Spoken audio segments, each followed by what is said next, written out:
Boa tarde a todos. Boa tarde, coronel. Tudo bem, meu amigo? Tudo bem.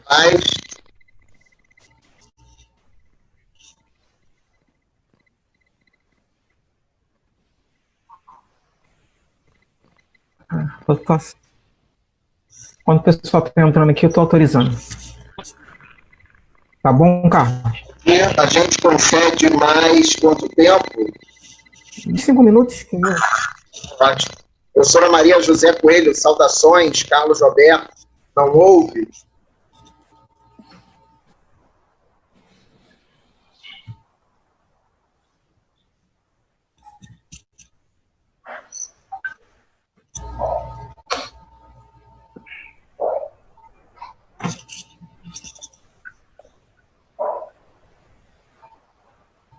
Perfeito. Tudo bem?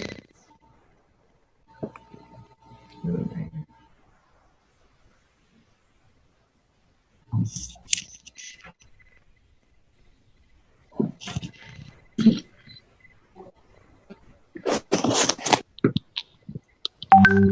Cristina Antunes. Boa tarde, Cristina. Tudo bem? Tudo bem, professor? Bem, lembro de você, sim. Lembro do Frederico também. Exatamente. Um prazer revê-lo. Igualmente. Agora, atualmente eu estou lá na Força Aérea, junto com o Algia. Ah, legal, bacana. Bom saber disso. Maravilha.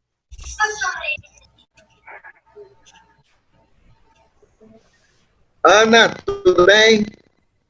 Olá, boa tarde. Ana, que está com o nome de Giovana. Giovana, tá bom, é só tirar o Giove e fica Ana. Pois menina. A minha filha utiliza essa plataforma, aí eu estou aqui tentando mudar, mas enfim, não estou conseguindo, mas estou aqui com o maior prazer de estar aqui presente. Professora Maria José, que alegria!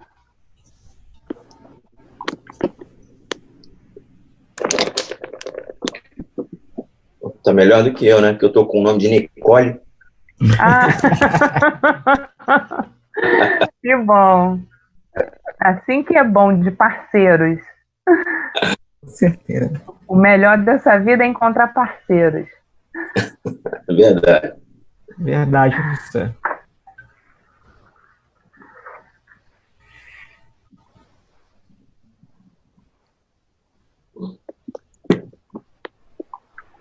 Só, Carlos, eu deixei você como anfitrião, tá? Vamos, Aldir. Coloquei você como anfitrião para ir autorizando. Ok. Uhum. Estamos com 10 pessoas. 11 pessoas.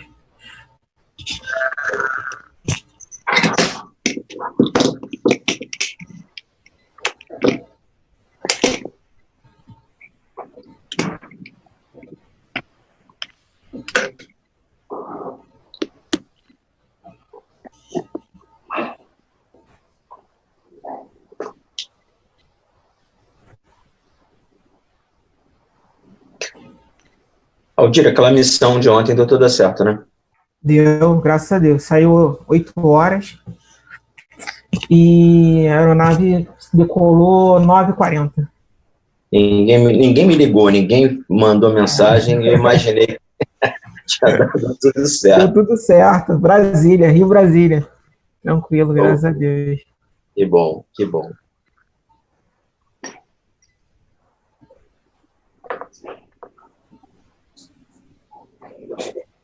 Vamos que vamos. A galera em casa tá bem? Tudo bem, graças a Deus. E aí, pessoal, tá tudo bem? Meninas também? Aqui em casa todo mundo já pegou o que tinha que pegar, menos eu e os cachorros. É mesmo? Tu contou que a sua esposa teve, né? Pois é, minha mulher teve, a mais velha teve, a mais nova teve, o namorado da mais velha teve, só eu tô saindo ileso. O Papai do Céu tá ajudando. Bom. Isso aí, graças a Deus. É. Cara, operacional é outra coisa, né? Tá acostumado a... Pois é, deve De ser repente isso. já está até imune aí, está cheio de anticorpos e não manifestou nada. Assim que é bom. Com certeza. Então os vírus fogem de maluco, né? Também, pode ser.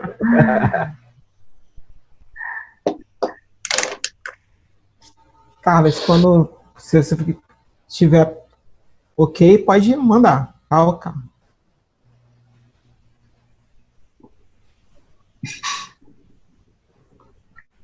Aldir, Oi. algumas pessoas me perguntaram se vai ser gravado. Vai ser. Eu vou beleza. Gravar. Clarice perguntou, ai, professora, eu queria tanto ouvir, mas ela está numa outra conferência nesse exato momento. Eu vou gravar, vou disponibilizar no Facebook e também posso mandar o material para a senhora pelo Google Drive, que aí fica mais fácil.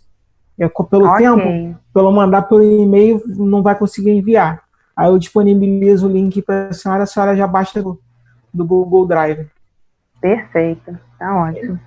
Aldir, eu vou pedir só um minutinho, porque eu estou tentando resolver aqui o probleminha da Câmara de Pós-Graduação, tá ok? Eu preciso iniciar aqui essa reunião que a pró-reitora está presente, vou passar a bola para ela e retorno aqui. Eu vou fechar meu microfone, tá ok? Aguarda. 5 minutinhos.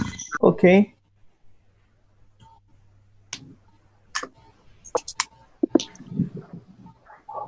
Filha, consegue colocar a câmera, a luz aqui?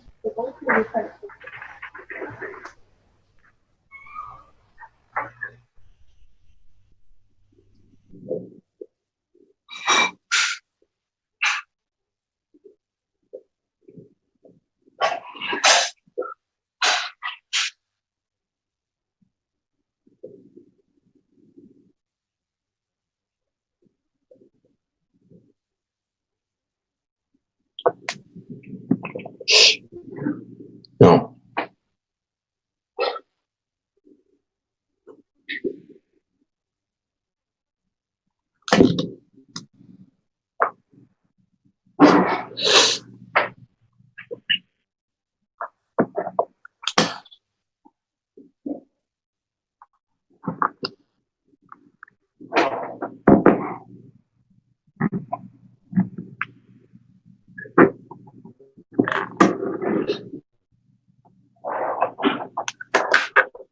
Professores da faculdade? Bom, boa tarde a todos. Boa tarde. Com enorme satisfação que eu tenho aqui a incumbência de ser o moderador dessa palestra em comemoração à 81ª Semana Brasileira de Enfermagem. E o prazer é maior ainda quando a gente tem do outro lado uma palavra, um enfermeiro, amigo, entendeu? De trabalho e orientando no doutorado. Então, eu quero aqui apresentar o enfermeiro Aldir Júnior, ok? Aldir, ele é tenente do Hospital de Base do Galeão, doutorando do Programa de Pós-Graduação em Enfermagem e Biociência, irá nos brindar na tarde de hoje com a palestra de aeromédico no cenário Covid-19. Então, Aldir, você tem aí o tempo que julgar necessário, obviamente, dentro do limite estimado pela Escola de Enfermagem. Quero aqui saudar as professoras que estão presentes, a professora Ana, a professora Maria José, o seu superior é o... você pode repetir o nome dele, Aldir, por favor? Franklin. Carlos. Oi, Aldir. Peraí. Estão me escutando? Sim? Perdeu o som. Estou ouvindo, pode falar, Aldir, só para dizer o nome do seu superior. Tenente Coronel Franklin.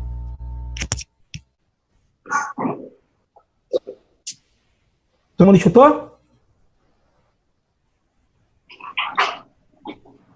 Então, quero saudar também o Tenente Coronel Franklin, e agradecer aí pela presença, pelo prestígio ao seu subordinado, Tenente Aldir. Muito certamente, Aldir, sinta-se honrado por ter o seu superior aqui neste momento, ouvindo o que você tem a nos dizer, ok? Eu estarei aqui em alguns momentos com o microfone desabilitado, porque, como eu falei anteriormente, eu estou tentando participar de uma outra reunião, mas estarei aqui atento à sua fala, tá ok? Então, mais uma vez, muito obrigado a todos. Com a palavra, o doutorando Aldir, neste momento. Não sei se certamente você não vai falar pelo hospital, não é isso? Não, você vai falar como doutorando ou como tenente? Não. Vou falar um pouco da experiência que eu adquiri na Força Aérea, mas não representando a Força Aérea. Ok. Primeiramente, obrigado a todos por estarem aqui prestigiando a gente numa sexta-feira, às 4 horas da tarde, e prestigiando também a Semana de Enfermagem. Venho também agradecer a coordenação da Escola de Enfermagem Alfredo Pinto de ter propiciado essa oportunidade. A gente está ministrando um assunto, né, na semana tão importante para a nossa profissão, que é a Semana de Enfermagem. A coordenação também do programa de pós-graduação PPG em FIBio, e a coordenação geral de pós-graduação da Unirio.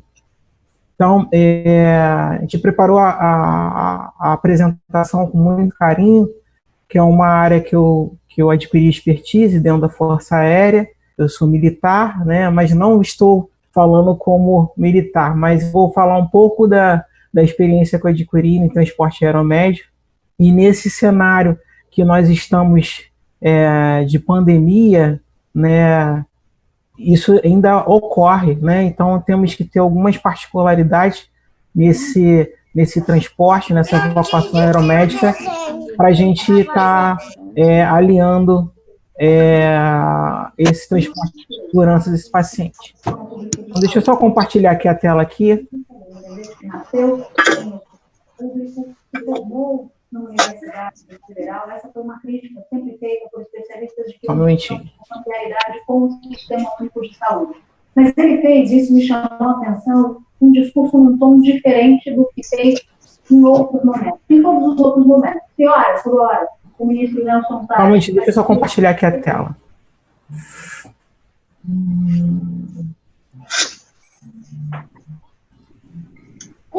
Professor Carlos,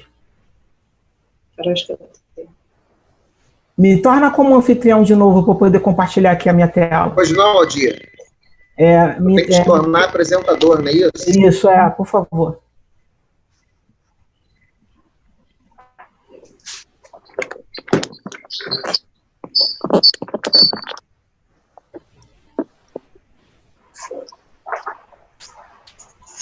Conseguiu?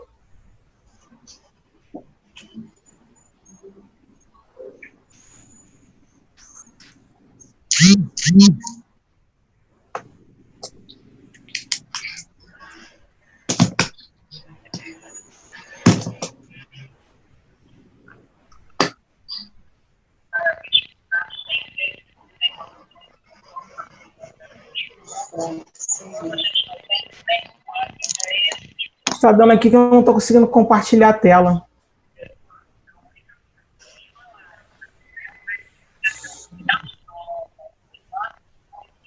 Conseguiu, Aldir?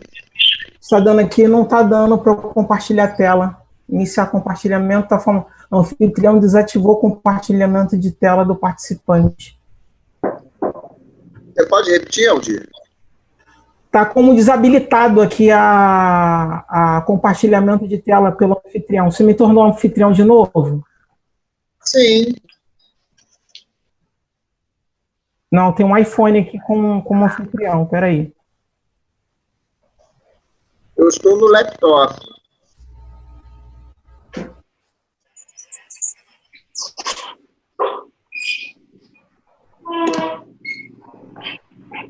Ah, tá, agora foi. Foi. Ok, já foi. Estão vendo a tela, por favor? Estão todo mundo vendo? Sim. Então tá bom. Então, boa tarde a todos. Né? Então, a palestra de hoje vai falar sobre transporte aeromédico no cenário Covid. Então, vamos fazer um breve roteiro. gente vai falar um pouquinho de história, conceito, perfil profissional, tipo de aeronave, segurança, EPIs, paciente COVID e as considerações finais. Um breve histórico. A primeira missões que ocorreram nesse quesito de transporte aeromédico começou até com utilização de balões, mas efetivamente o cenário que a gente tem hoje em dia começou com a aviação, que é a asa fixa, que é o avião, né? E ganhou mobilidade com a asa rotativa, que é o helicóptero. Então temos aqui a primeira imagem aqui, em 1917, na França, o primeiro transporte na Primeira Guerra Mundial, um transporte rudimentar de um paciente, né?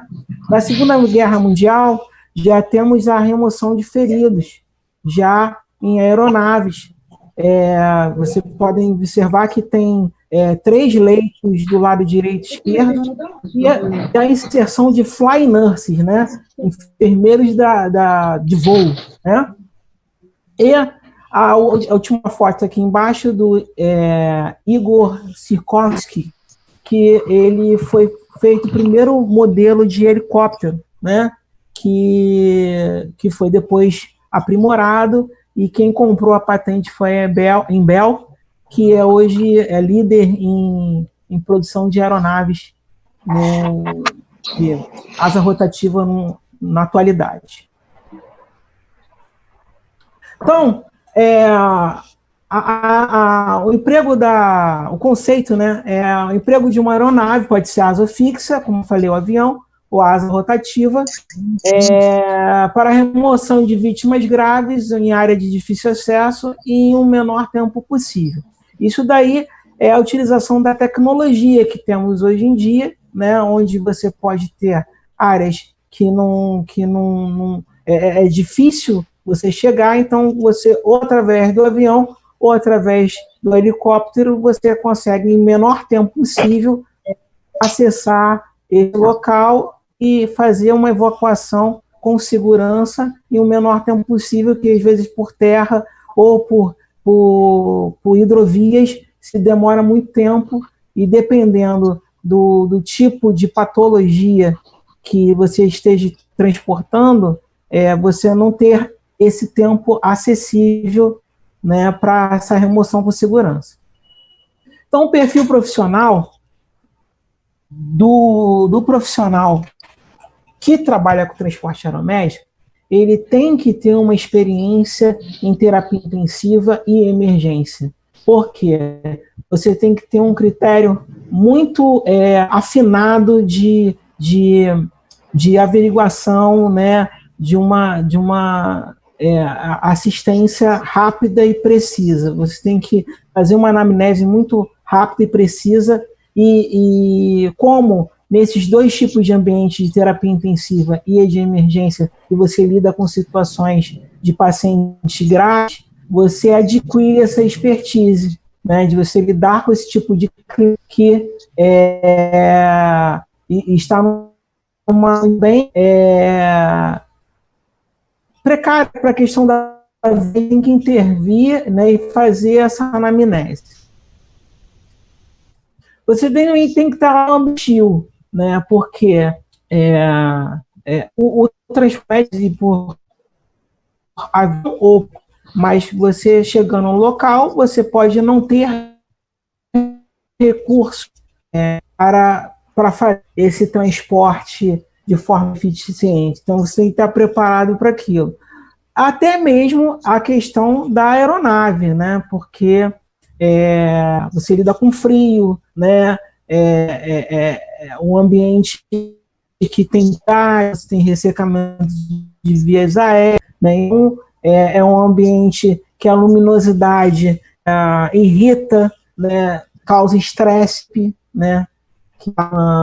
No transporte, você tem que ter conhecimento de fisiologia aeromédica, tem que entender que isso funciona, física funciona, né? Expõe gases, enfim, isso daí tudo é um preparo teórico, né, e técnico para você poder não se comportar como Você é um membro da tripulação. Tem que ter o conhecimento básico para se comportar como tripulante nas situações que podem ocorrer emergenciais dentro de uma missão que foi deflagrada. Aqui eu trago a imagem aqui de uma asa rotativa, da experiência que eu tive. Esse é o H-36, até da Marinha, foi uma missão que eu fiz no Ministério da Defesa, né? Há outro tipo de aeronave que a gente tem também, de asa rotativa, menor, popularmente chamada de esquilo, né? Que faz muito, ela é muito versátil, né? Ela pousa praticamente em quase qualquer lugar, né? Tem só o piloto ter a habilidade técnica, né, para utilizar esse tipo de aeronave, porém ela tem um limitador que você consegue levar no máximo um paciente, né, grave, né? Então tem um limitador do espaço, diferente do H-36 que a gente utiliza na Força Aérea, que é uma aeronave maior que dá mais pacientes graves para serem levados, né? Aí é o bandeirante, que a gente utiliza muito como asa fixa em evocação aeromédica. É uma aeronave que ela não é pressurizada, né, mas ela tem bastante serventia, né, na questão da evacuação aeromédica. A gente utiliza muito esse tipo de aeronave. Só para vocês terem uma noção, no quesito da asa fixa, as preocupações que a gente tem que ter ao adentrar uma aeronave de asa fixa, a gente nunca tem que se aproximar pela parte posterior, onde tem o rotor de cauda, onde está em vermelho ali, não se aproximem. Por quê? O rotor de cauda é uma hélice, né, que ela roda em sentido contrário à hélice do helicóptero, né, para manter a estabilidade dessa aeronave. Então, quando ela está ligada, você não vê esse rotor de cauda funcionando. Você não consegue ver as pás. Então, é praticamente suicídio você ir para essa área, que é a primeira coisa que a gente aprende quando vai adentrar no helicóptero. Tem os limites aceitáveis, né, que é onde tem a porta da aeronave, e o limite também do piloto ali para ele visualizar, porque o que está atrás do piloto ele não consegue visualizar, e também ele não tem espelho retrovisor para poder ver o que está na cauda. Então a tripulação ajuda o piloto nisso daí, para referendar objetos, enfim, a área de pouso, né, ele auxilia o piloto. Por isso que eu falo, nós temos que nos comportar como tripulação, não como passageiro. Isso aqui é só uma ilustração da questão da fisiologia aeromédica. Claro que a gente não vai aprofundar nesse assunto, mas é mostrar que os gases, né, a nível do mar, os gases estão mais próximos, mais condensados, né, a nível de oxigenação. Conforme você vai aumentando a altura, né, esse gás ele vai dispersando, as moléculas vão se dispersando, vai ficando mais rarefeito. Então, isso daí a gente tem que contar quando a gente vai voar, principalmente de asa fixa, né? Asa fixa e aeronave pressurizada, que consegue voar em grandes altitudes. Então, é um quesito que a gente tem que ter em mente, porque o ar fica rarefeito, a altitude de cabine, que chama, né? Dentro da aeronave pressurizada, nós temos diminuição da umidade do ar, chega a 6%, em torno que aqui, a nível do mar, né, depende da estação do ano, você tem mais de 60% de umidade, então cai muito. Isso daí resseca vias aéreas, enfim. Então, se torna um ambiente, né, hostil, né, e eu sempre utilizo como explicação, principalmente para nós enfermeiros que lidamos com fluidos, né, sondas vesical de demora, tem balonete, né, paciente entubado que tem o cuff insuflado, né? Eu brinco sempre o seguinte, quando você faz uma viagem de turismo, né, e aí na hora lá do lanche, do almoço, enfim, dão aquela batata, aquele saco de batata, você quando pega aquele saco de batata quando está lá em cima, né, ele está insuflado, né? Está bem insuflado. Isso por quê? A pressão interna dentro do saco é maior do que a externa, então estufa esse saco. Isso acontece com qualquer órgão que seja oco. Por isso que nosso estômago, né, nosso intestino grosso, por ser um órgão oco, a gente tem aquela sensação de plenitude quando estamos lá em cima, né, de gases, enfim, porque há insuflação desses órgãos. E a gente tem que levar em consideração isso. E uma questão básica que a gente, em transporte aeromédico, é aquilo dali. Se o paciente está sondado com sonda vesical, a gente tem que diminuir a tensão desse balonete.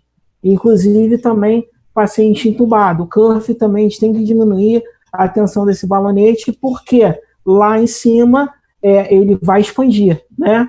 Outra coisa, lá em cima você não vai fazer soro fisiológico gravitacional, temos que usar a bomba infusora. É premissa porque, senão, se você for usar gravitacional, o frasco de soro ele vai ficar túrgido, em vez de o soro fluir por gravidade, ele vai puxar o sangue para dentro do equipo, né? Então, isso aí a gente tem que ter noção. Esse slide próximo como eu falei que o transporte aeromédico veio de situações de guerra, então temos duas nomenclaturas que a gente utiliza, que é o CASEVAC, né, que nada mais é do que um transporte pode ser utilizado principalmente por asa rotativa, mas que é extração a vítima de um ambiente hostil, né? Você precisa extrair ela do mais rápido possível. Mas a diferença é que o tipo de aeronave que você vai também é preparada para combate, né? Então, ela é um mix, né, de combate e o aeromédico em si. Mas a gente vai mesmo com a intenção mesmo de tirar o mais rápido possível a vítima do local onde for deflagrado que tem que buscar, mas se tiver que entrar em combate, vai entrar em combate porque a aeronave é preparada para isso. Né? E cara, é só uma foto do CASEVAC, como é que é? Você não tem muita aparelhagem de como fosse uma UTI móvel, né, de aeromédica, né? Você tem bomba infusora, enfim, a gente só presta os cuidados básicos para manter vida, né, controlar a hemorragia, se for o caso, avaliar nível de consciência e extrair o mais rápido possível para o local onde vai dar o atendimento médico. O Medivac já é diferente. Teve com a Convenção de Genebra que toda aeronave que tinha a cruz vermelha ou a lua crescente, para o pessoal do Oriente Médio, né, não poderia ser abatida em combate, porque é uma situação que está levando feridos. É uma aeronave diferente da outra que não é preparada para combate, ela não tem armamento, né? Ela tem o suporte de vida, né, que vai transportar esse paciente. Então, o Medivac, que ficou reportado para nós aqui no ambiente civil, que é a UTI aérea, né? A UTI aérea é o Medivac. Então, podemos dar o suporte necessário para fazer um transporte com segurança desse paciente. Então, temos esses dois tipos de... Um momentinho que eu só estou admitindo aqui. Sim. Aparecendo... Ai, chega, tchau. Voltou, né? Deixa eu voltar aqui.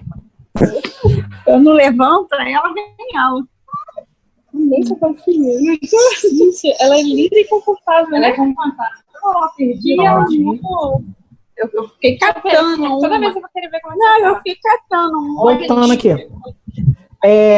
Então, eu achei até que isso aqui tá assim, ó, fazendo pele, que não tá. Vai tirar o áudio dos dois. por favor, só tirar o áudio. Ali em cima tá ótimo. Ligar o microfone. Tá bom. Que não tava, né? Deixa eu desligar, então. Tá, garota. Daqui a pouco eu desenchei, isso é normal. Aí eu fico com medo de dividir a pele, porque, por exemplo, aqui, da outra vez, eu fiz pressão aqui, isso aqui pegou. Deixa eu só desativar aqui o áudio aqui. Habilita ela aí, o Aldir. Acho que ela não está nem ouvindo. Eu só tenho que sair aqui, ó. Porque tava até assim, né? Tava com uma dobrinha. E agora não tá. Aí tirei o negócio. Também. Vou tomar um banho, passar mais no reparinho. Por aqui, ó. Nem por hoje. Desativei. Então, voltando. Então, o Medivac, ele é a características mais próximas da vocação aeromédica civil, né? Onde a gente tem o paciente que pode ser transportado de um hospital para outro ou ser resgatado e levado para uma unidade de saúde. Então, o preparo do paciente, basicamente, a gente tem que isso ter em mente. Avaliar nível de consciência, né? Controlar a hemorragia e controlar a hipotermia, que são coisas que a gente não pode ter quando está voando, né? Até porque é difícil o manejo dentro de uma aeronave. Então, a gente tem que ter esse tipo de controle antes. E para isso, eu falo que o profissional ele tem que ter experiência em emergência e em terapia intensiva, para ele poder avaliar essas situações. Aqui tem um exemplo aqui de uma EVAM operacional, onde você pode levar múltiplas pessoas, né? Aí tudo depende do tamanho da aeronave, né? Essa aeronave daí, se eu não me engano, é o C-130 versão moderna, né? Então, ela está toda preparada para fazer essa EVAM de múltiplas pessoas. Também, para você ter um preparo dessa EVAM, evocação aeromédica, você tem que saber a logística, o tipo de aeronave, como equipar a aeronave, ter a sincronia com a equipe de terra, né? Então, a logística, você tem que saber para onde que né? O tipo de local, qual a previsão que tem no local, né? Para você avaliar, né, qual aeronave que vai chegar nesse local, né, e poder equipar essa aeronave. O Ministério da Saúde não vai ficar... A sincronia com a equipe de terra. Por quê? A gente depende muito dessa sincronia para a gente, quando chegar no destino, né, ter que já lá para nos recepcionar e o mais rápido possível. A gente ficar o menos tempo possível em solo, né? Porque quanto mais tempo possível, a probabilidade de estabilidade desse paciente. Então, isso não é interessante numa missão.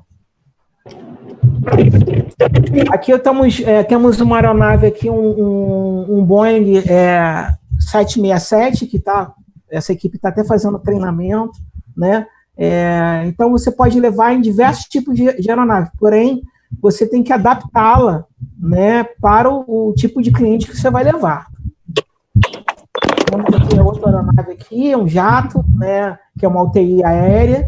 Essa daí já é toda preparada para paciente crítico, enfim, né, você não precisa fazer adaptações, que ela já vem toda preparada para isso. Aqui temos um módulo aqui, no qual você otimiza espaço, né? Temos gavetas com medicações, a parte de monitorização, ventilação mecânica, desfibrilação, toda em cima do paciente, tudo para otimizar espaço, né? Esse é um kit de preparo ali que a gente pode levar dentro de uma aeronave.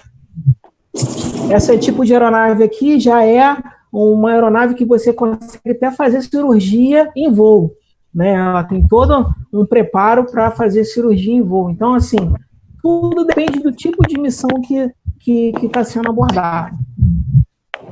Os EPIs de voo são esses, né? Macacão de voo é primordial, porque além de ser um EPI que protege praticamente todo o corpo, ele é feito de um tecido que ele é contra incêndio, né? Ele dá um tempo de vida maior para a questão de incêndio. Então, você tem uma proteção contra incêndio. Você tem que usar a bota, o coturno, você tem que usar as luvas, né? A viseira, e a viseira que eu coloquei, que na nave militar a gente usa o capacete ou o fone de ouvido.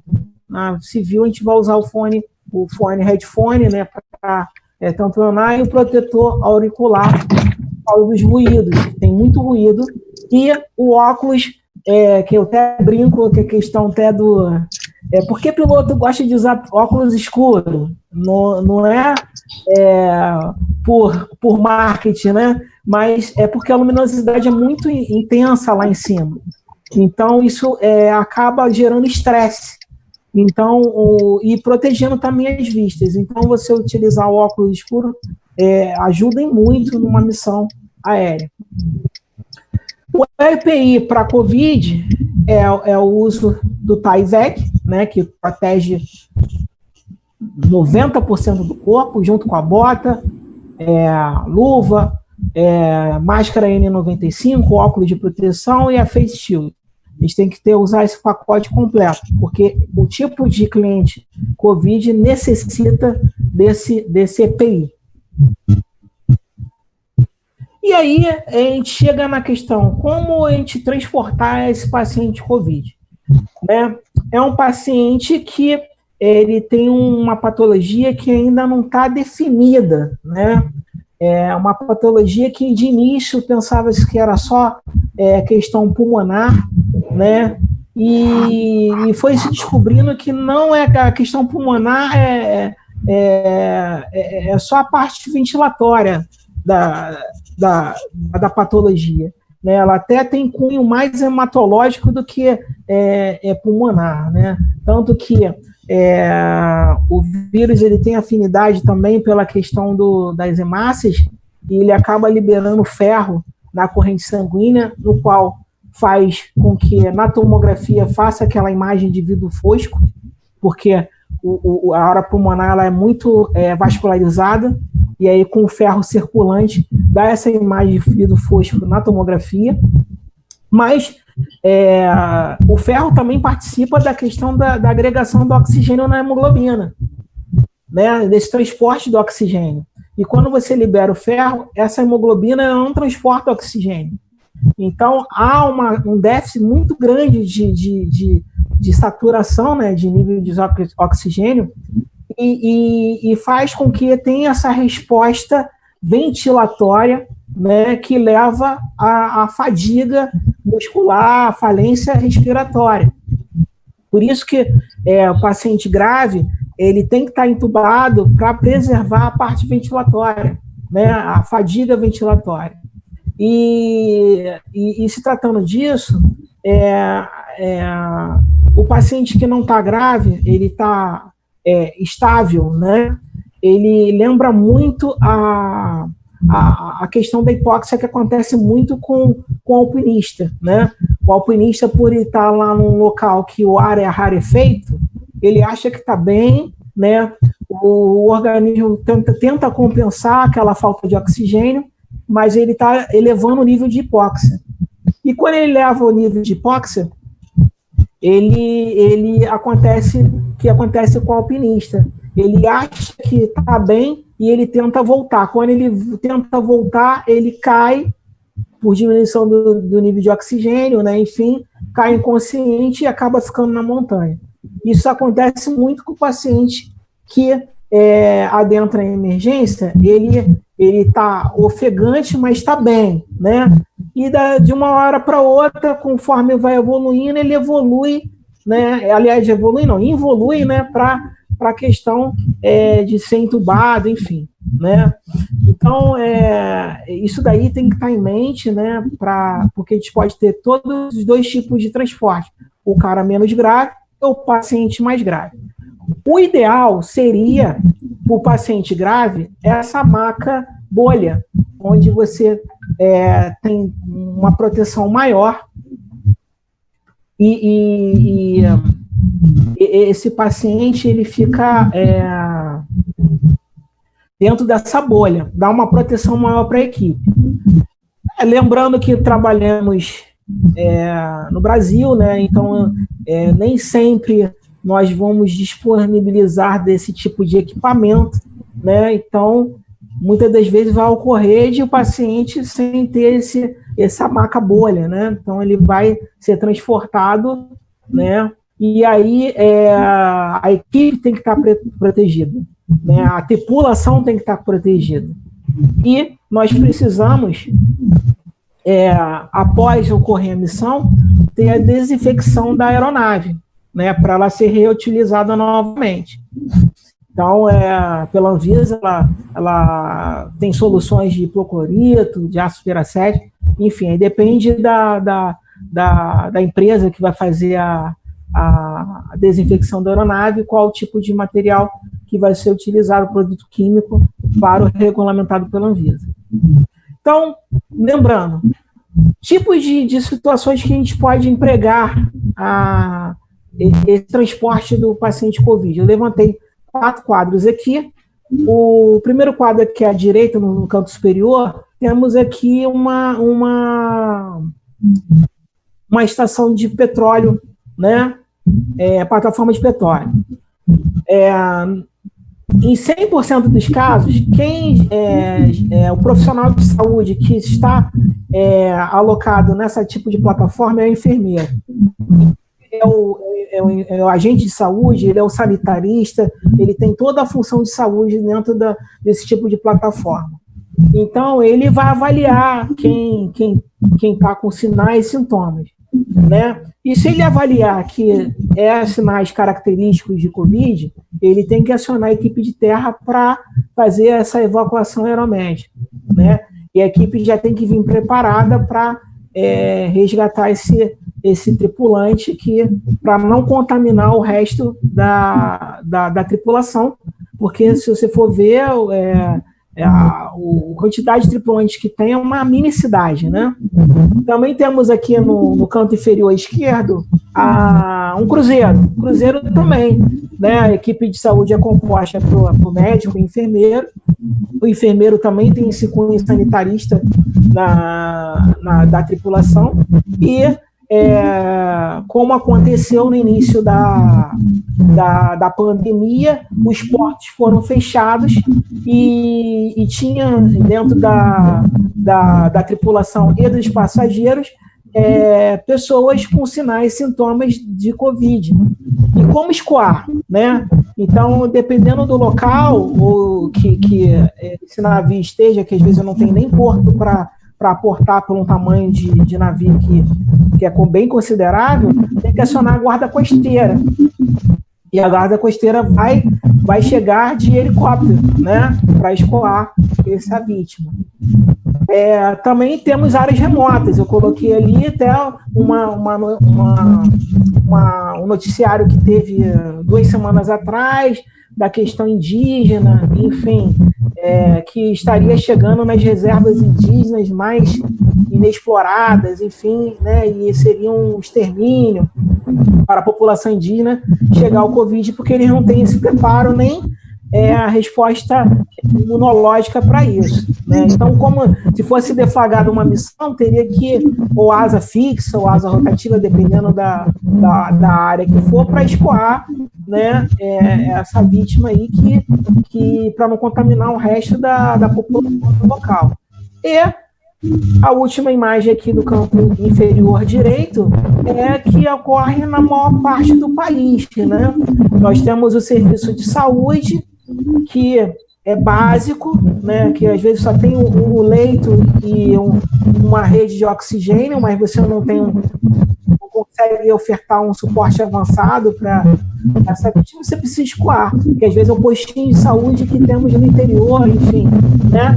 E aí você precisa acionar, né, essa evacuação desse tipo de cliente, para que desde vazão, né, do atendimento. Então, pessoal, como considerações finais, eu coloco o seguinte: nesse tipo de cenário, nós temos que trabalhar em equipe, sem vaidade, né? Isso daí tem uma foto que foi da missão que eu fiz do Ministério da Defesa, qual a tripulação da parte de saúde era composta pelas 3 forças, né? E nós trabalhamos super bem, né, integrados, porque independente da farda, da camisa que você viste, o foco era um só, né? Salvar vidas, né?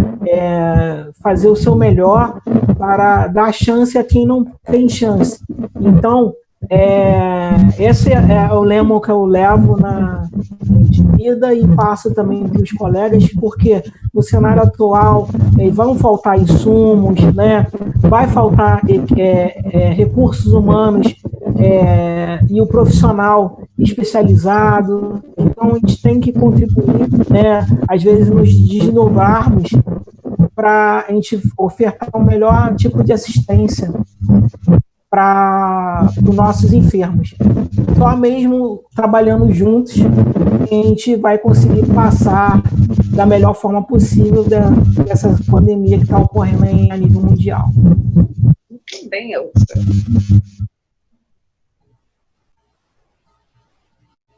Bom, Aldir, brilhante sua apresentação. Eu penso que a gente pode abrir um tempo para ver se teremos alguns questionamentos. Eu, particularmente, tenho alguns, ok? Você sabe que eu gosto muito dessa coisa de tudo que envolve voo. Eu sempre tenho um interesse muito grande, ao ponto, inclusive, de fazer simulação virtual pelo Flight Simulator. Mas, enfim, o momento das perguntas está aberto. Eu vou aguardar que todos se manifestem, aqueles que têm interesse, e em seguida eu farei os meus questionamentos, tá ok? Então, pois não, vamos lá.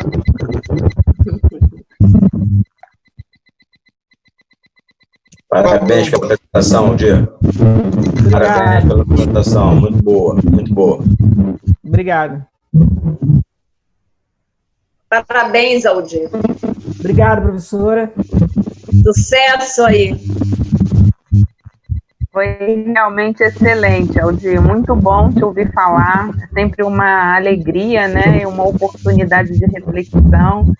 Mas, assim, eu fico imaginando o quanto deve ser difícil toda essa empenhar esforços, né? Para toda uma logística, né? Porque a gente acaba mobilizando profissionais que vão atuar diretamente e aqueles também que estão ali no cenário indiretamente, né? E nesse contexto todo, né, de recursos humanos, de mobilizar, né, para fazer um transporte, né, aeromédico, eu imagino o quanto deve ser difícil. E, assim, né, nesse sentido é que eu gostaria, assim, de te ouvir um pouquinho falar mais, assim, essa questão dessa logística, a diferença para o paciente que está com suspeita de Covid, ou então aquele que já positivou. Aí eu gostaria, assim, de te ouvir falar nessa mobilização desses recursos humanos e essa classificação, né, do paciente com suspeita e positivado. Bom, quando é acionado o serviço aeromédico, essa triagem já foi realizada, né? Não é nós da equipe de transporte que vamos fazer essa triagem, mas a gente reavalia a situação ao chegar ao local.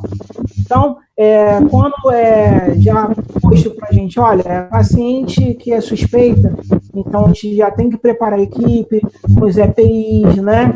Já tem que acionar a questão da desinfecção da aeronave. Então, é uma aeronave que ela não vai poder ser reutilizada a pronto emprego imediatamente para uma outra missão. Então, ela vai ter que ter um tempo parada para fazer a desinfecção dela, né? Então, tudo depende da questão. E a logística? Logística no sentido de que, olha, qual o tipo de aeronave que vai ser utilizado? É a asa rotativa, que é o helicóptero? asa fixa, né? Qual a gravidade? Esse paciente ele precisa chegar mais rápido, né? Então, mesmo que tenha mobilidade pela asa rotativa, né, o helicóptero é mais lento do que um avião. Então, você tem que ver qual o tipo de situação. E qual aeronave? Uma aeronave pressurizada ou não pressurizada? Né? As pressurizadas normalmente são jatos. Então, o tempo de voo é muito mais rápido do que uma turbohélice, né, que demora mais tempo. É a mesma coisa, você tem um Fusca e uma Ferrari. Todos dois vão fazer o mesmo trabalho, só que um em menos tempo e o outro em mais tempo. Né? Então, isso tudo tem que ser avaliado. E também a equipe de solo, a gente tem que organizar com isso tudo, porque às vezes não tem como a gente chegar o mais próximo possível da unidade de saúde. Às vezes o helicóptero tem que pousar num campo de futebol, enfim, numa escola que seja mais próxima, aí você tem que ter a ambulância para levar a equipe até o local, né, para a gente demorar o menos tempo possível em solo, para a gente retornar, né, com esse paciente. Então, a triagem propriamente dita, como eu falei, é feita pela equipe de terra, se é aquele paciente grave ou não. Lembrando que lá, isso daí é até um jargão nosso, tanto da questão de remoção, né? Tanto de ambulância... Professor, desculpa te incomodar aí, mas tem como desligar o áudio da Elaine Maria? Porque está atrapalhando aqui o áudio dela na sua fala. Elaine Maria? Ai, melhorou bastante. Obrigado. Então, quando a gente tem que reavaliar, né? Porque nem sempre é descrito a conduta lá, o que o paciente tem, nem sempre é descrito e é aquilo dali que a gente encontra, né? Às vezes vão falar, o paciente está estável e tal, né? E quando a gente chega, reavalia, o paciente não está tão estável, né? E aí tem que ser, aí é uma decisão médica no local, né? Que vai levar ou não vai levar, vai transportar ou não. É mais seguro remover ou estabilizá-lo e no segundo momento fazer a remoção. Isso daí tem que ter essa reavaliação, com certeza. Por isso que o profissional que trabalha nesse tipo de cenário, ele tem que ter essa expertise, principalmente de terapia intensiva e emergência. Tudo bem, Ruth. Ok, mas alguém gostaria de se manifestar? Eu gostaria. Conseguiu me achar? Ouvi, né? Prazer, professora. Olá, prazer em conversar com vocês. E me sinto muito orgulhosa porque Aldir fez o mestrado com a dissertação dele em campo, no atendimento do Corpo de Bombeiro, e agora ele está agregando uma outra área, a primeira área de atendimento de emergência. Então, eu fico, assim, muito orgulhosa de ver o caminhar do Aldir. A grande questão, tanto do Corpo de Bombeiro, por terra, no atendimento a um paciente grave, como o que ele apresentou pelo ar, por helicóptero, etc., é a questão quando chega na unidade de emergência ou na unidade de saúde, para que esse paciente possa ter a continuidade do atendimento que até então ele teve. Então, para o Aldir, eu pergunto, na questão da Covid, que são muitos pacientes, né? Nós estamos vendo cada dia mais no país aumentando a situação dos pacientes graves. E aí, qual é a situação que, na experiência dele, que ele já tem do Corpo de Bombeiro, agora, nessa nova fase, né, de aeromédico, como é que ele chega na unidade, como é que esse paciente é atendido, né, porque vai ter que ter a continuidade do atendimento dele. Então, quais as dificuldades, ou melhor, os desafios que esse grupo está enfrentando ao adentrar com esse paciente extremamente grave numa unidade terrestre, né, numa unidade de emergência ou numa porta do sistema de saúde, seja ele privado ou público. As dificuldades normalmente são as mesmas, né? Porque é um paciente extremamente grave, quando está nessa situação grave, né? Que está entubado, cheio de aminas, enfim, drogas vasoativas. E aí a gente tem que ter o mesmo perfil do transporte do paciente de terapia intensiva. Porém, o que a gente tem que preocupar, que eu falo sempre, é a questão da proteção da equipe e da tripulação. Esse é o grande diferencial, né? Por quê? Se o paciente está grave, ele vai estar entubado, né? Está em ventilação mecânica, enfim. Então, esses cuidados não mudam, né? Esses vão ser os mesmos da terapêutica. Porém, é um paciente que ele desatura. E aí, a gente tem que avaliar a condição clínica dele para o transporte. Aí você pode fazer a gasometria no local, né, para você avaliar a questão gasométrica, se tem condições, se está numa hipóxia, mesmo em ventilação mecânica, o paciente não está tendo troca eficiente, que isso são os critérios básicos no COVID para a gente poder fazer a remoção dele. Porque, vamos lá, se for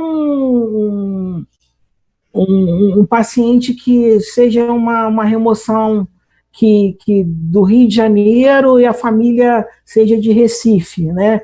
E aí a gente tem que fazer o transporte, devolver para a família para mais uma unidade de saúde de Recife. Isso tudo tem que ser avaliado. É tempo de voo, né? Isso daí que ele pode gerar uma instabilidade durante o voo, e se gerar óbito, tem uma repercussão legal, muito séria, nisso daí. Então, o critério de avaliação não pode ser, cheguei e fazer igual o táxi, né? Vamos colocar na maca e tal, e no avião, ótimo, vão todo mundo sentadinho, e chegar e pousar lá direitinho, o paciente vai estar ok, não. Tem que ser uma avaliação mesmo criteriosa. Eu até coloquei proposital na apresentação, um paciente em prona, né? Por quê? Por que ele está em prona? Para ventilar melhor, né? Para poder melhorar a saturação dele, né? E aí você vai colocar em decúbito dorsal de novo. Então a gente tem que, então são esses detalhes que a gente vai ter que ser empregado no momento. Lembrando que houve essa proliferação de unidades COVID no país, mas posso falar como profissional que nem todos os profissionais estão aptos a trabalhar nesse tipo de cenário. Eles estão trabalhando ainda no escuro.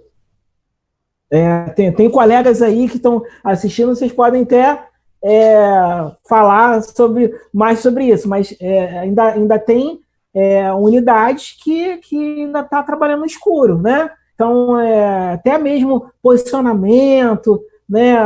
Coisas básicas que pode parecer, mas, olha, eu posso aumentar o fluxo de oxigênio para o paciente que está com catéter óculos? Pode, mas aí você vai avaliar o que é. Se você aumentar muito o fluxo, né, vai gerar mais aerossol, vai poder potencializar a questão da contaminação da equipe, e nem necessariamente vai aumentar a saturação desse paciente. Né? Então, estamos caminhando, né? Cada dia surge um advento novo da questão da terapêutica, enfim, desse tipo de vírus, mas não tem nada desenhado, isso e acabou, né? Não tem nada mandatório. Então, a gente tem que pegar nesses detalhes.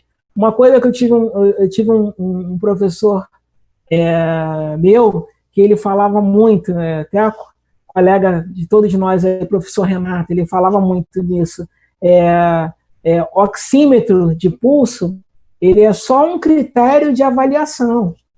Ele não é mandatório. Então, você tem que avaliar o cliente como um todo, porque se o paciente estiver com hematócrito baixo, ele pode dar lá dando a saturação 99, 98, mas como ele está com hematócrito baixo, ele vai ter todo esforço respiratório, ventilatório, e vai fazer falência respiratória na sua frente, e você não sabe por quê. Então, esse tipo de entendimento que a gente tem que ter nesse cenário aí. Não sei se eu consegui responder, professor. Pode falar, coronel. Direto para Curitiba, pois eu estou em Curitiba. Oi, parabéns, Aldir. Isso mesmo. A análise bem criteriosa, né? Análise clínica bem criteriosa desse paciente. Seja ele com Covid ou não, mas é um paciente grave. Então, essa análise detalhada de cada momento, de cada pequeno detalhe, é o que vai fazer a diferença no atendimento desse paciente, na sobrevida dele, como você falou. Perfeito. Obrigada. Nada, obrigada, senhora. Ativa o microfone. Aldir? Oi. Professora Sônia, querido, tudo bem? Boa tarde. Boa tarde. Já está me vendo ou não? Estou vendo. Quero parabenizar pela brilhante exposição, pelo tema relevante, e queria saber, Aldir, uma questão. Considerando que em alguns países, né, estamos vivendo uma situação de guerra, em alguns países eles já estão um pouco mais à frente, né, de nós em relação a protocolos, enfim, a questões que eles estão vivenciando, e aí a gente tem que estar tendo esse compartilhamento de informações. Eu gostaria de saber se nessa questão do transporte, né, aeromédico, o que você tem visto em relação a experiências exitosas, né, de outros países? Posso ir sim, momentaneamente. Para que a gente possa, aí que a gente já estou na esteja sala. Consumindo isso. Olha, infelizmente, específico do transporte aeromédico tem muito pouca produção falando especificamente disso, que até porque é um período curto, né, de atuação, né? Dependendo do tipo de voo, você vai voar 2, 3 horas, 4 horas no máximo, ainda mais com um paciente desse grave. Então, e também limitou muito por causa da questão da mobilidade. É só mesmo o pessoal está ativando da áreas que não tem o suporte necessário para migrar para onde tem. Aqui nos grandes centros, né, basicamente está sendo feito pelo ambiente, pela questão terrestre, não muito pela aviação. Mas, a nível de Brasil, tem áreas que realmente só é acessível mesmo pela questão do transporte aéreo, que seria a mais rápido, porque ou rodovia ou hidrovia, e vai demorar vários dias, enfim, aí você perde a relação de tempo. Deixa eu só de alguns aqui. Aldir, eu acho que o tenente-coronel também está na fila. Está na fila. Deixa eu ativar o teu... Boa tarde a todos, mais uma vez.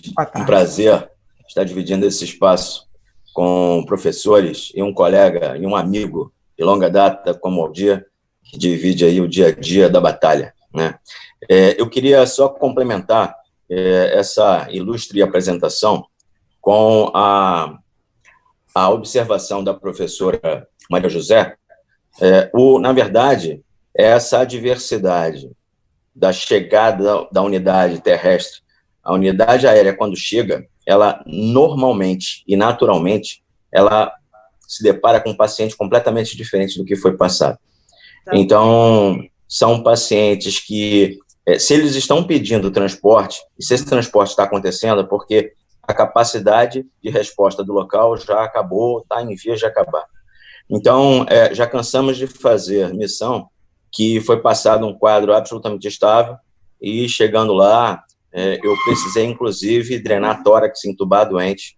Então, nós temos que realmente fazer essa logística toda pré-voo, porque a adversidade, como o Aldir falou, uma das adversidades muito grandes do aeromédico é que o espaço interno da aeronave é muito pequeno, é muito curto. Então, a necessidade de qualquer procedimento dentro da aeronave realmente dificulta demais essa situação. Então, tudo que tem que ser feito terrestre, e exame, se for o caso, pede-se exame, se for o caso, já fizemos muitas vezes raio-x de tórax, já fizemos gasometria, para poder definir se o paciente ia para prótese ou não. Então, o pré-embarque com esse paciente, ele tem que ser muito bem feito para que o transporte seja o mais seguro possível. A adversidade em voo, ela é extremamente complexa. Com relação à situação do paciente com Covid, nós tivemos a felicidade, e eu realmente fico muito feliz, o Aldir sabe disso, fico muito feliz de poder colocar na prática tudo que nós sempre sonhamos ao longo desses anos todos, a questão da interoperabilidade. O Covid trouxe essa oportunidade. A FAB doou 2 máquinas.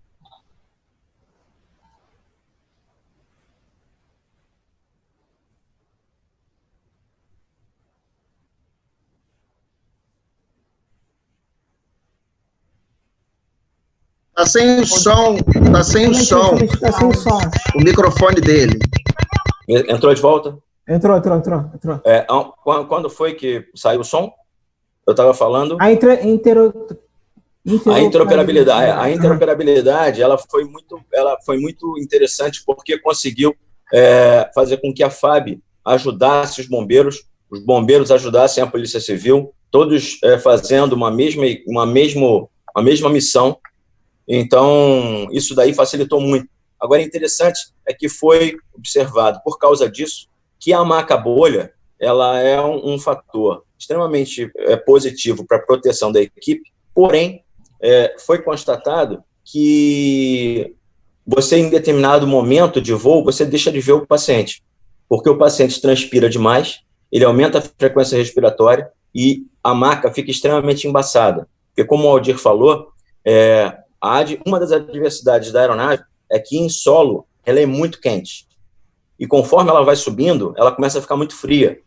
Então, se a aeronave não for pressurizada, aquela maca bolha, ela vai transpirar demais e você vai deixar de ver o paciente. Então, eles fizeram contato conosco e falaram: Franklin, tem mais alguma coisa que possa ser feita com relação a essa adversidade? E eu falei que, infelizmente, não.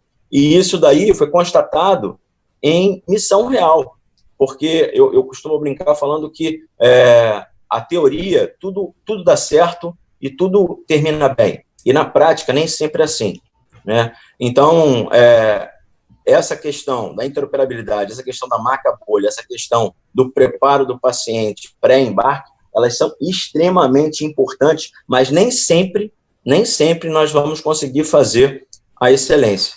E aí eu falo que o importante é completar a missão, né, da forma segura, tanto para o paciente quanto para a tripulação. Mas essas adversidades, elas só acontecem na missão real. Aldir? Pô, brilhante. Realmente é isso daí mesmo. As adversidades que a gente encontra são extremas, né? E a gente tem que estar preparado.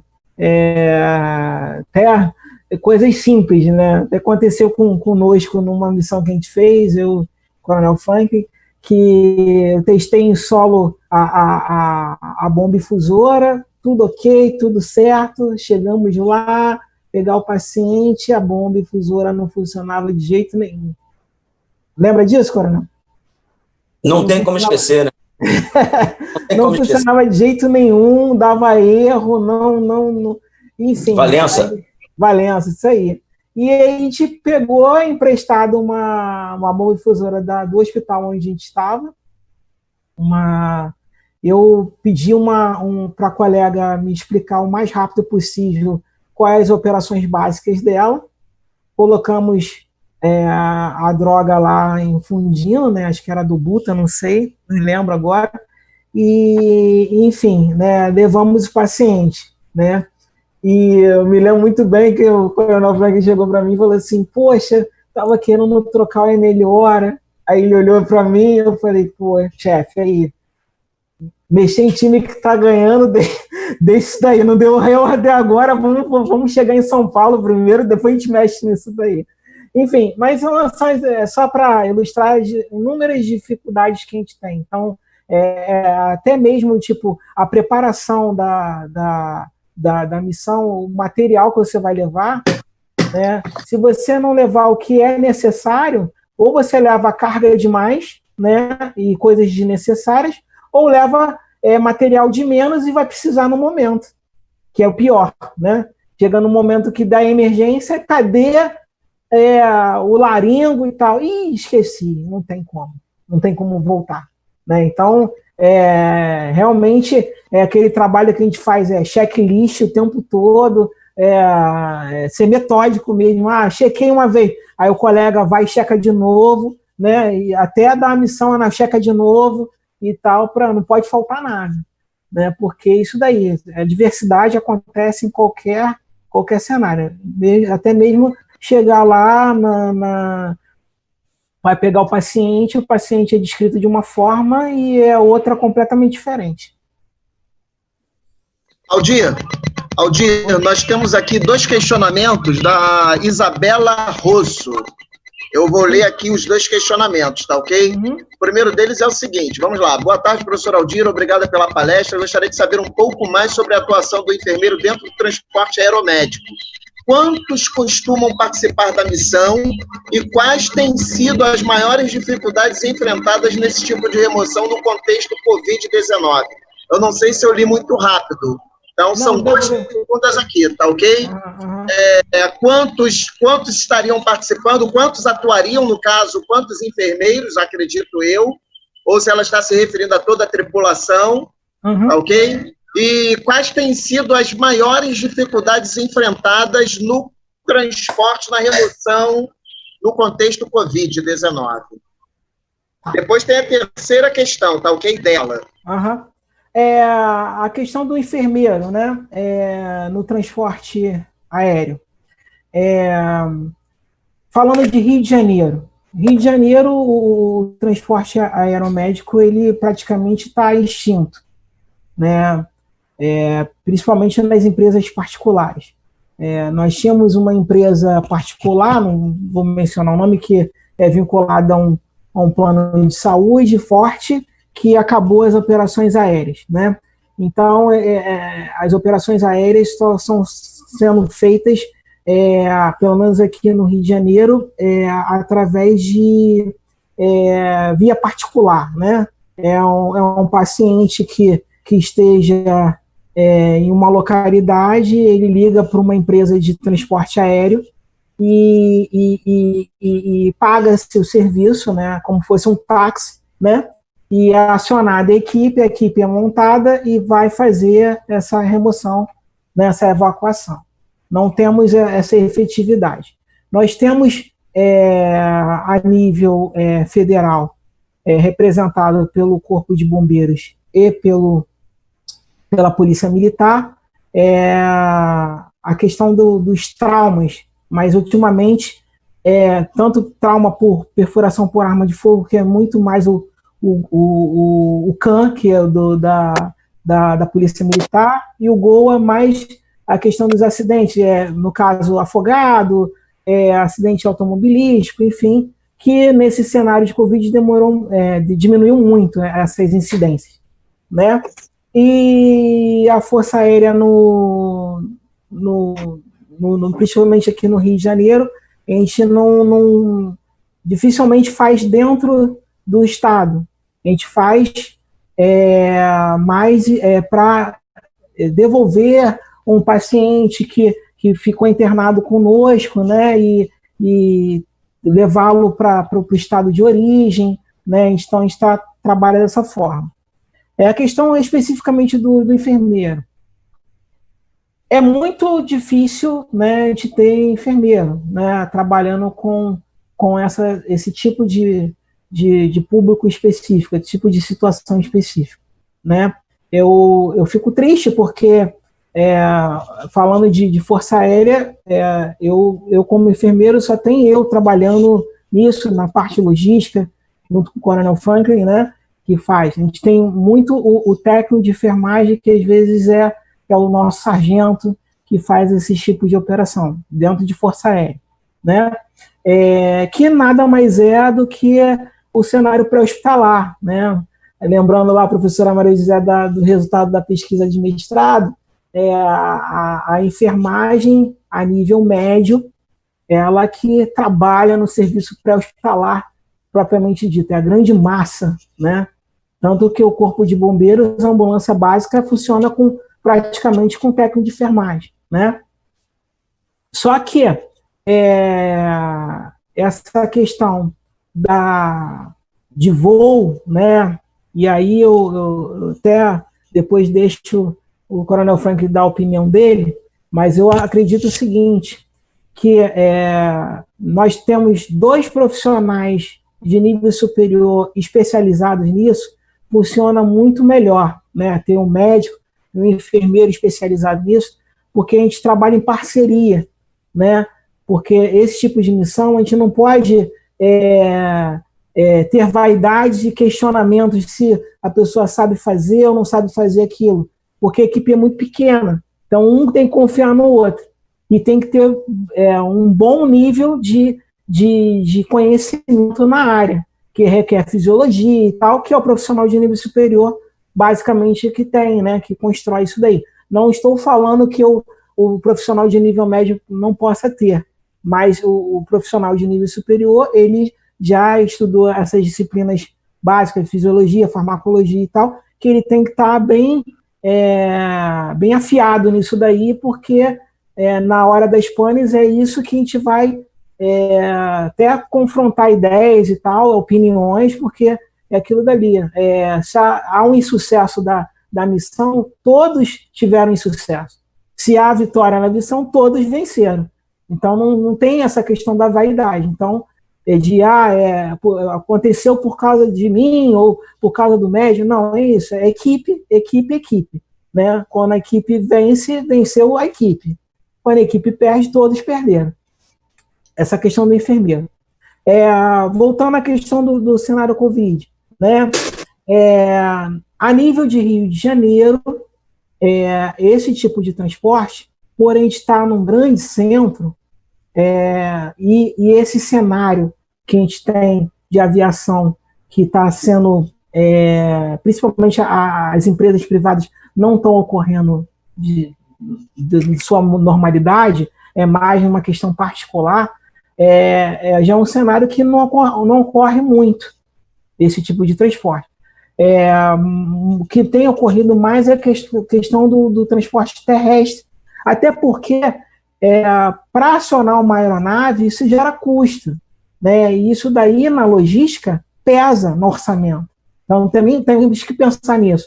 Custo-benefício, né? Se eu vou ter um paciente que de carro levo 2 horas de ambulância, mas ele tem condições de ambulância, e eu acionar uma asa rotativa, que é um helicóptero, que eu vou fazer em 15 minutos, né? Mas o custo do helicóptero, tem helicóptero que para levantar 1 hora de voo é mais de $9 mil de combustível, entendeu? Então, assim, é uma tecnologia cara, então tem que ser muito bem empregado. E como nesse cenário nós temos uma demanda absurda, né? Então a gente tem que priorizar onde não tem esse tipo de serviço para poder fazer de maneira mais eficiente, que não ocorre nos grandes centros. Rio de Janeiro, São Paulo, né? Vai ser evitado por questões do custo. Só complementando a sua fala, a dificuldade de adquirir profissionais nesse meio tanto da enfermagem quanto do médico, porque nós temos que pensar na seguinte situação: o médico e o enfermeiro tem que ser experiente, tem que saber trabalhar no ambiente de terapia intensiva, tem que saber trabalhar no ambiente de emergência e tem que sair da sua zona de conforto. E são poucas as pessoas que têm essa característica pessoal. Eu costumo falar que é mais simples você trabalhar no intra-hospitalar porque você está dentro do seu mundo. E outra coisa é você sair numa missão que você não sabe o que tem do outro lado. Outra diversidade. Voar é lindo, é ótimo. Quando dá tudo certo, é muito bom. Mas quando o bicho pega lá em cima, a primeira pergunta que você se faz, e que eu já fiz muitas vezes para mim mesmo, é o que eu estou fazendo aqui? Né? Isso daí é uma coisa assim, é surreal. Eu já cansei de me perguntar isso quando o raio passa do lado da aeronave, quando você não está enxergando absolutamente nada lá fora, quando você vê o cara do lado, que ele começa a rezar o Pai Nosso, você se pergunta, meu Deus do céu, será que não era melhor eu estar no intra-hospitalar? Então, a diversidade de você ter profissionais para esse meio parte dessa questão pessoal. Muita experiência, muita expertise, ter realmente essa coisa operacional na veia. Então, você limita muito a quantidade de pessoas. E isso que ele falou também, de você não ter um vasto campo de trabalho, quando você tem, ele termina por questão de custo, tirando o que já se mantém no mercado há muito tempo, que é o offshore da aeronave e até a plataforma de petróleo, que isso daí não acaba, o restante você vê começar, você vê terminar. Então, isso limita muito a quantidade de pessoas, né? Era uma complementação que eu queria fazer. E, Aldir, eu queria te pedir desculpa, mas eu tenho que trabalhar daqui a pouco, eu tenho que... Então, foi muito bom, parabéns pela apresentação, parabéns pela iniciativa. Queria parabenizar todos que estão aqui, que são pessoas que estão sempre querendo realmente botar para frente o ensino, a educação. Então, muito obrigado a todos, e desculpa ter que sair agora nos próximos 5 minutos, porque realmente a luta continua. Eu tenho 2 faculdades de filha para pagar. Tá bom? Tá certo, coronel. Muito bom. Obrigado pela Obrigado, coronel. Grande abraço. Bom trabalho para o senhor. Aldir, temos aqui a terceira pergunta da Isabela, e por sinal uma pergunta extremamente interessante. Veja bem, ela diz o seguinte: você também comentou que as pressões do CUF e outros instrumentos, aparelhos que usam pressão são diferentes. Como é feito o procedimento de descida? Essas pressões vão sendo ajustadas ao longo da descida ou somente em solo? Porque você comentou, obviamente, quando você sobe, essa pressão tende a fazer com que o CUF se expanda ao ponto, inclusive, de explodir. E aí a pergunta dela é a seguinte: como é que você faz? Você monitora no momento da descida? Porque a gente sabe que dentro do avião, ele fechado, existe um controle de pressão que é automático, e o próprio computador consegue fazer isso daí. Mas no CUF é diferente. O CUF ele depende do profissional enfermeiro ou profissional outro de saúde para poder regular isso daí. Ele precisa ter um cufômetro ali para poder fazer essa mensuração. E aí, como é que é feito isso daí? Aí você tem que estar em sincronia com o piloto, né? Então ele vai falar, olha, o plano dele de voo, vou voar a 10 mil pés, né?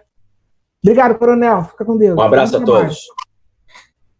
Então, o piloto ele vai ter o plano de voo dele, vou voar a 10 mil pés.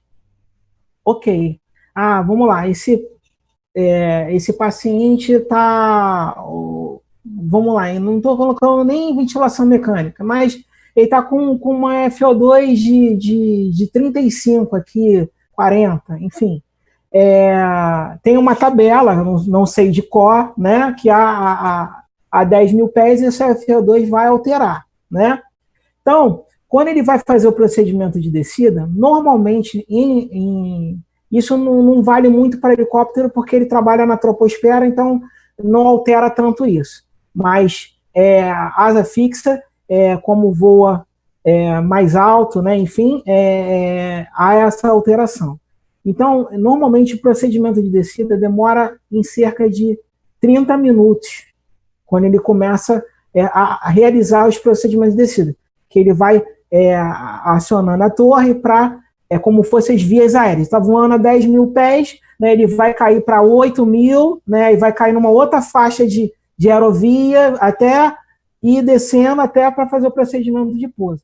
Você vai ter que estar em sincronia, porque quando chega a 4 mil pés, 3 mil pés, já é muito próximo do que nós trabalhamos aqui com o curve inflado do TOT ou da sonda vesical. Então, aí você já sabe que bateu 4 mil pés, você já pode colocar o curve mais ou menos com a calibragem que a gente faz aqui em ambiente terrestre, porque em poucos minutos você já vai estar na sua zona de conforto, né? É só mesmo para tentar que, quando ele atinge, na decolagem, ele atinge o platô lá de voo, né? A gente tem que saber que passou lá dos 3 mil, 4 mil pés, eu tenho que aliviar essa pressão. Então, aí vai variar do quanto você colocou de curve no TOT, né? E na sondagem vesical, é aquilo dali. A gente vai trabalhar, tem aquela medição de quantos ml coloca, né? Que, às vezes, na prática, aqui na nível hospitalar mesmo, você coloca, às vezes, até mais para caso que é errado, né? Que caso o paciente tracione e tal, enfim, que aquilo dali, se a marca fez para colocar 5 ml, é para colocar 5 ml. Não é para botar 10 nem 20, mas isso daí eu já vi muitos colegas dizer, não, peraí, bota mais um pouquinho e tal, enfim. Só que lá, por ser esse tipo de ambiente que a física vai funcionar, né, de ser num curvezinho de sondagem vesical que pede 10 ml, você botar 20, ele vai estourar. Vai estourar, né? Então, você vai ter que trabalhar o quê? O meu máximo é 10, eu diminuo para 7, ou até mesmo 5, não vai sair com 5, né? Que é a metade. Mas eu sei que quando eu estiver fazendo um procedimento de voo, na metade desse procedimento eu posso retornar ele ao nível máximo, que seria, no caso da sondagem vesical, que eu estou dando como exemplo, de 10 ml, que aí em poucos minutos já está descendo. Maravilha, Aldir, maravilha. Eu vou tomar a liberdade aqui, enquanto não temos outras questões, enfim, pelo menos aqui no chat, eu vou fazer algumas perguntinhas, tá ok, Aldir? Ok. A primeira delas é a seguinte: você falou uma coisa extremamente interessante, que de repente quem está de fora ou quem não milita na área talvez não possa ter essa dimensão, né? Não possa enxergar essa dimensão. Você falou que, no caso, os enfermeiros ou qualquer outro profissional de saúde que está compondo a equipe, ele não é passageiro e sim tripulante. Aí me fez pensar o seguinte: bom, a fraseologia aérea é uma fraseologia extremamente específica. Eu diria que é um código secreto. São poucas as pessoas que conseguem compreender tal fraseologia. A minha pergunta é: existe algum curso ou algum conteúdo na formação desses profissionais no que diz respeito à NOTAM, diz respeito à fraseologia, aviônica, enfim, existe isso? Não é uma coisa obrigatória? Não tem. Curso específico para isso, a nível civil, não.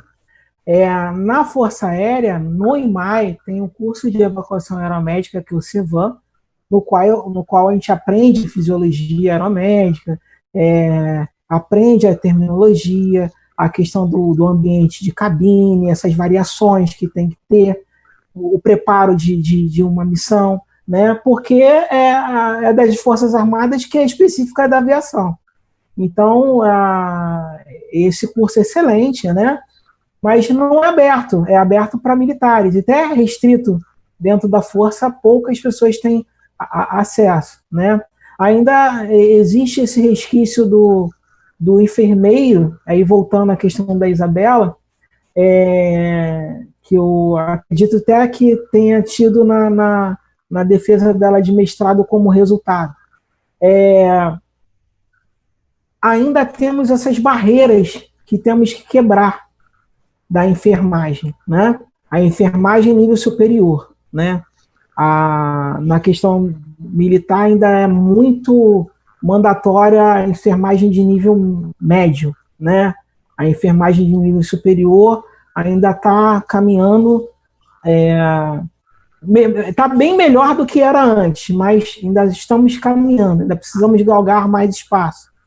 E eu falo isso porque ainda há surpresa, tipo assim, pô, tem um enfermeiro que quer fazer o curso de evocação aeromédica. Pô, mas enfermeiro? Entendeu? Ainda temos essa questão cultural, né? E tratando do ambiente civil, podem ter até pós-graduações relacionadas a isso, mas eu não tenho expertise de falar com propriedade se é interessante ou não. Agora, você a nível fez de ANAC, esse curso de EVAN eu fiz, pelo IMAI, Instituto de Medicina Aeroespacial da Aeronáutica, a gente fez o curso e também fiz de asa rotativa também, para ter habilitação de trabalhar com os dois tipos de situações. Mas a nível civil fica muito difícil ter esse tipo de conhecimento, porque é um outro mundo, como o coronel falou, é um ambiente totalmente diferente, é você sair da sua zona de conforto. Imagina um médico intensivista, que ele tem tomografia, ele tem a equipe pronta para fazer medicação para ele, né? Exame de imagem, de rotina, né? Então tem uma gama de acessórios ali, né? E nesse tipo de ambiente, o que funciona? A clínica é sempre soberana. Então é aquele cara que sabe fazer uma boa anamnésia, né? Porque o bom intensivista é aquele que prevê as intercorrências e trabalha antes que elas ocorram. Não é que trabalha em cima das intercorrências. E a intercorrência em voo é como o coronel falou, pô, não tem como. É um ambiente pequeno, entendeu? Você não... até mesmo, vamos lá, pode ocorrer de ter que chocar um paciente, parou, chocar um paciente, você fazer esse procedimento em voo. Você pode ter, dependendo do tipo de equipamento, se não seja homologado, enfim, danificar instrumentos da aeronave, que vai prejudicar esse voo. Aí vai dar pane no piloto. Imagina, tem uma queda da aeronave por danificar, né? Entendeu? Então, são certas variáveis que é aquilo dali. Você só vai decolar quando tem insegurança. Pode ocorrer? Pode ocorrer. Mas você trabalhando dentro do critério de segurança, isso daí já minimiza muitas ações.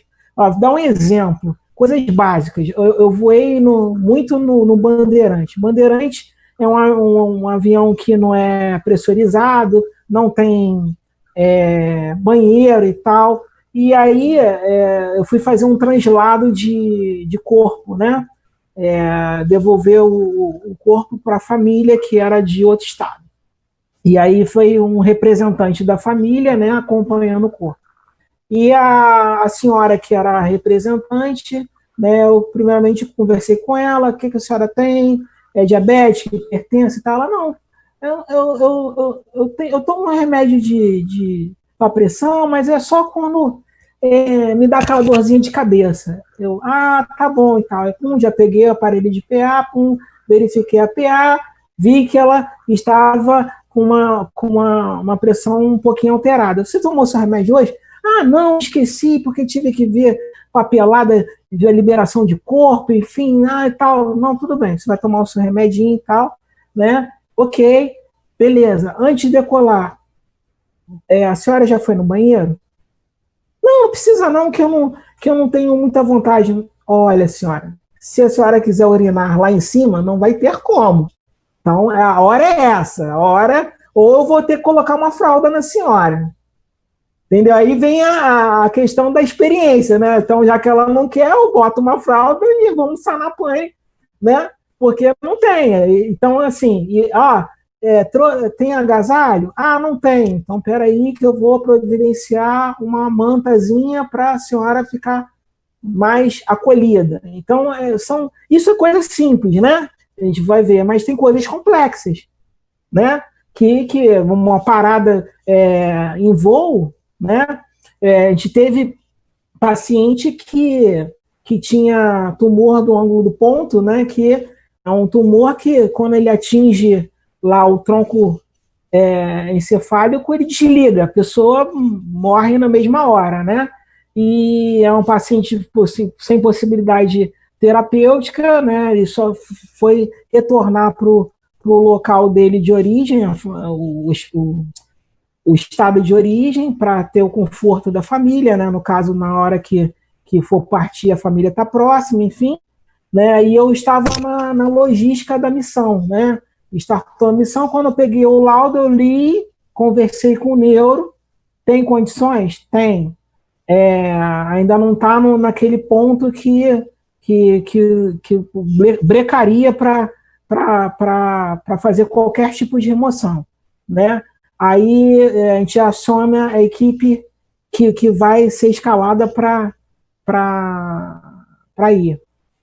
Então eu já passei o caso e falei, olha, quando eu startei a missão, eu já selecionei um tipo de aeronave. Eu não poderia colocar uma aeronave que seja lenta, que demore muitas horas de voo. Eu tive que acionar uma aeronave que seja sônica, né, de turbina, né, e tal. Tanto que acho que era Rio, Maranhão. Se eu fosse de Bandeirantes, ia durar mais de 9 horas de voo, enquanto num jato a gente faria em 4 horas. Que aí o piloto pede prioridade, a via fica livre para ele e ele dá o máximo da aeronave para ele fazer em menos tempo, né? Então, isso daí a gente tem que entender, porque eu pensei logo, e se der problema? E se esse paciente que está sem probabilidade terapêutica, mas está sendo devolvido para a família, morre em voo? Olha o problema legal que eu teria na mão. Então, são certas circunstâncias que quem está na logística, o cara tem que ter essa noção, né, de, olha só, não, agora tem que empregar uma aeronave, nem que demore para me liberarem uma aeronave dessa, mas é preferível eu estar com esse paciente no hospital, e se ele vier a falecer, ele está dentro do hospital, do que ele falecer em voo. Porque a questão legal é muito pior, né? Translado de paciente obtor em voo, se isso no nosso ambiente, se a gente pega um familiar em casa que obtou e levar para uma emergência mais próxima, a gente pode ser enquadrado de transporte de corpo, né? Legal, imagina em voo, entre estados, né? Então, temos que ter essa noção aí, mas infelizmente é um tipo de expertise que muitos dos que trabalham, né, adquiriram com o tempo, né, fazendo missões, aprendendo com a prática. Não sentaram nos bancos escolares ter o preparo para realizar um tipo de missão dessa. Maravilha. Eu não sei se tem mais alguém que gostaria de fazer algum questionamento. Professora Maria José? Seu microfone está desabilitado.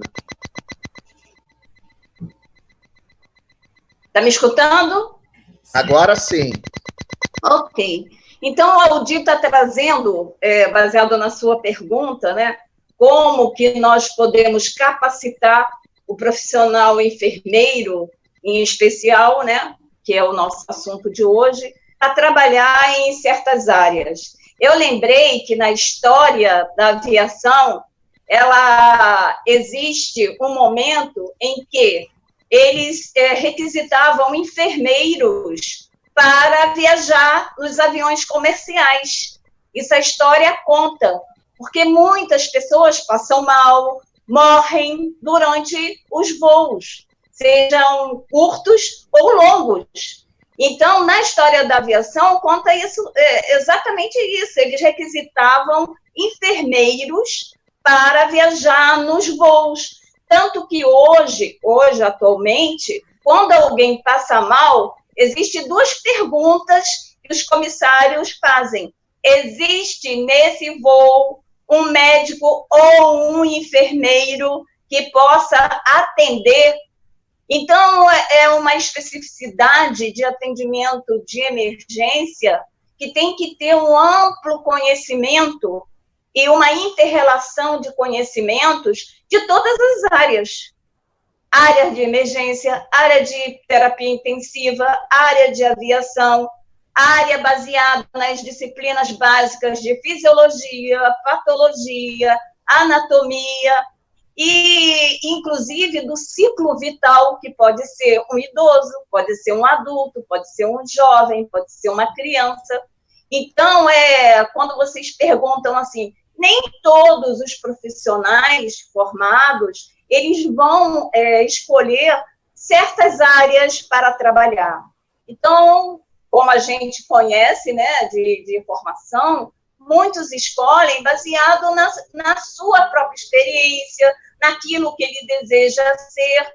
Numa emergência, nem todos os enfermeiros vão trabalhar na emergência, nem todos vão trabalhar em terapia intensiva, que hoje nem todos vão trabalhar com aviação. Então, são grupos seletos, como o capitão, né?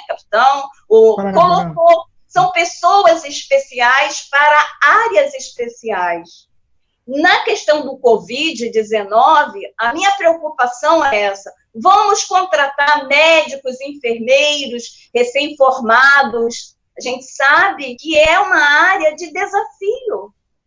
Área de desafio que tem que ter um conhecimento, além de teórico, prático, um controle das suas emoções para trabalhar numa área tão sensível como a que nós estamos vivendo, né?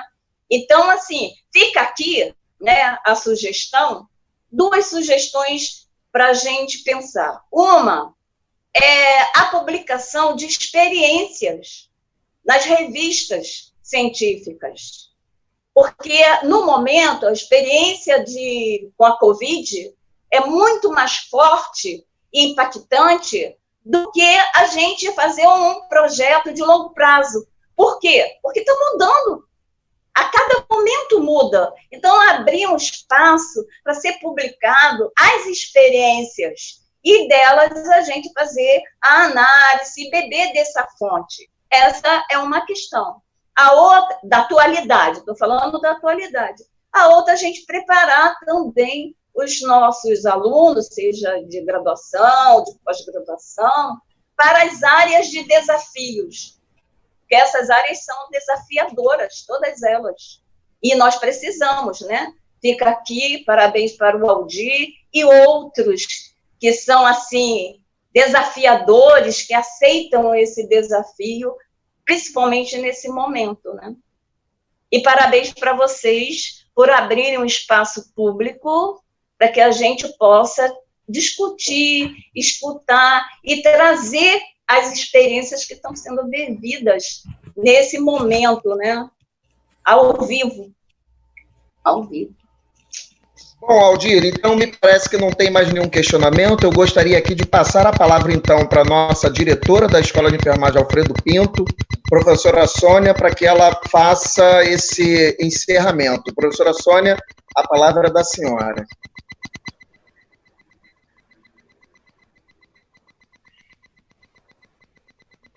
Ok, me escuta?